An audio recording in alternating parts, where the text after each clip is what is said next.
চীন থেকে জে-10 যুদ্ধবিমান কেনার পরিকল্পনা এবং তিস্তা মহাপরিকল্পনায় বেইজিংয়ের সম্পৃক্ততার খবরে বাংলাদেশের সাম্প্রতিক কৌশলগত পদক্ষেপের ওপর নিবিড় নজর রাখছে ভারত। ৩ জুলাই নয়াদিল্লিতে সাপ্তাহিক ব্রিফিংয়ে ভারতের পররাষ্ট্র মন্ত্রণালয়ের মুখপাত্র রণধীর জয়সওয়াল বলেন, প্রতিবেশী দেশগুলোর সামরিক ও কৌশলগত উন্নয়ন ভারত নিয়মিত পর্যবেক্ষণ করছে এবং জাতীয় নিরাপত্তার স্বার্থে প্রয়োজনীয় ব্যবস্থা নেবে। তিস্তা মহাপরিকল্পনার প্রসঙ্গে তিনি বলেন, বাংলাদেশে ভারতের উন্নয়ন সহযোগিতা দুই দেশের সম্মত রোডম্যাপ অনুযায়ী পরিচালিত হয়। তিস্তা প্রকল্প নিয়ে ভারতের অবস্থান ইতোমধ্যে বাংলাদেশকে জানানো হয়েছে এবং এ বিষয়ে ভবিষ্যৎ সিদ্ধান্তে আঞ্চলিক পরিস্থিতিও বিবেচনায় রাখা হবে।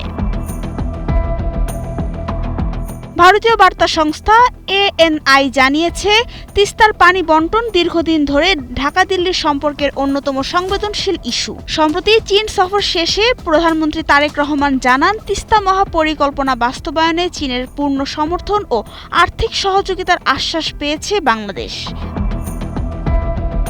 ২০১১ সালে তিস্তার পানি বণ্টন চুক্তির খসড়া চূড়ান্ত হলেও পশ্চিমবঙ্গ সরকারের বিরোধিতার কারণে তা বাস্তবায়িত হয়নি।